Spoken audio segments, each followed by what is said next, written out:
¿Qué tal? Mi nombre es Rodrigo Domínguez y el día de hoy hablaré acerca de un caso de la Corte Interamericana de Derechos Humanos denominado Caso Cantos contra Argentina, en el cual se dictó sentencia el 28 de noviembre del año 2002. El presente caso contra Argentina fue sometido a la Corte por la Comisión Interamericana de Derechos Humanos el 10 de marzo de 1999. Bien, primeramente empezaré hablando acerca del procedimiento ante la comisión, el cual surge con una denuncia por supuestas violaciones a los derechos humanos del señor José María Cantos. Ante esto, se siguieron los trámites de ley sin que se llegara a una solución amistosa, ya que Argentina no lo quiso de esa manera. Finalmente, la comisión concluyó que Argentina había violado los derechos a las garantías judiciales y a la protección judicial establecidos en el artículo 8 y 25 de la Convención Americana, así como el derecho a la propiedad privada establecido en el artículo 21 de la misma. Además, concluyó que el Estado había violado en perjuicio del señor Cantos el derecho a la justicia y el derecho a la petición, enunciados en los artículos 28 y 24 de la Declaración Americana. Dicho lo anterior, pasaré a hablar acerca del procedimiento ante la Corte, donde la Comisión en su demanda presentó diversos hechos.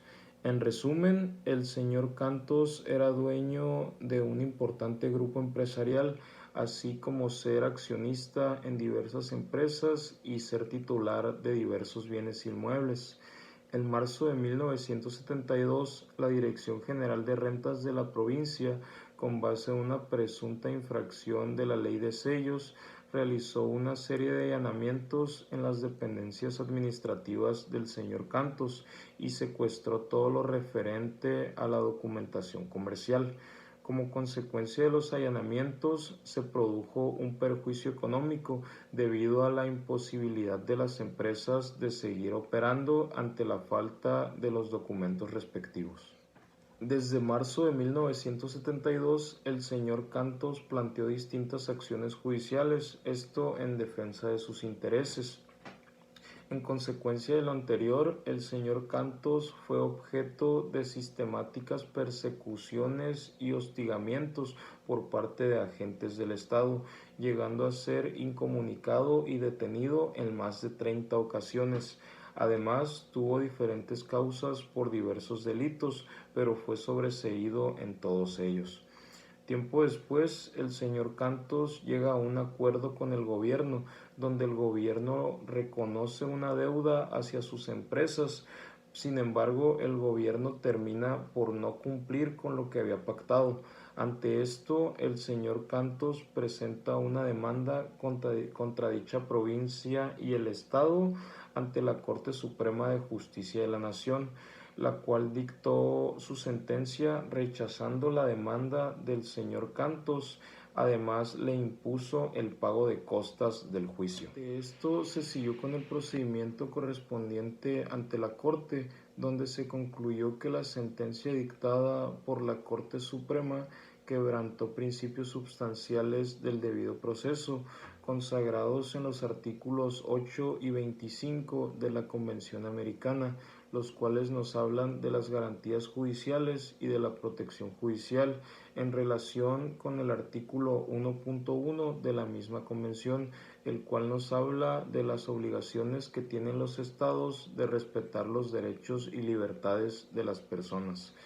La Corte llegó a esta conclusión debido a que en la sentencia se negó la eficacia del convenio firmado por el gobierno y el señor Cantos, donde el gobierno reconocía una deuda hacia las empresas del señor Cantos, lo cual terminó por no cumplir. Además, al señor Cantos se le aplicó arbitrariamente una prescripción al no haber constatado la existencia o no de los elementos que acreditaran su dicho. En resumen, hubo una denegación de justicia. Sin embargo, la Corte Suprema establecía que su sentencia no había sido arbitraria. La violación de los artículos 8 y 25 de la Convención Americana en relación con el artículo 1.1, la Corte se ha basado en el artículo 63.1 de dicha convención, que constituye uno de los principios fundamentales del derecho internacional contemporáneo al establecer la responsabilidad de los Estados. Me gustaría explicar de manera breve este principio. Este principio establece que ante toda violación de una obligación internacional, la cual haya producido un daño, el Estado tiene la obligación o el deber de reparar adecuadamente lo que haya causado. Entonces, en base a este principio, la Corte dictó los puntos resolutivos de su sentencia, los cuales son bastante o fueron bastante benéficos para el señor José María Cantos.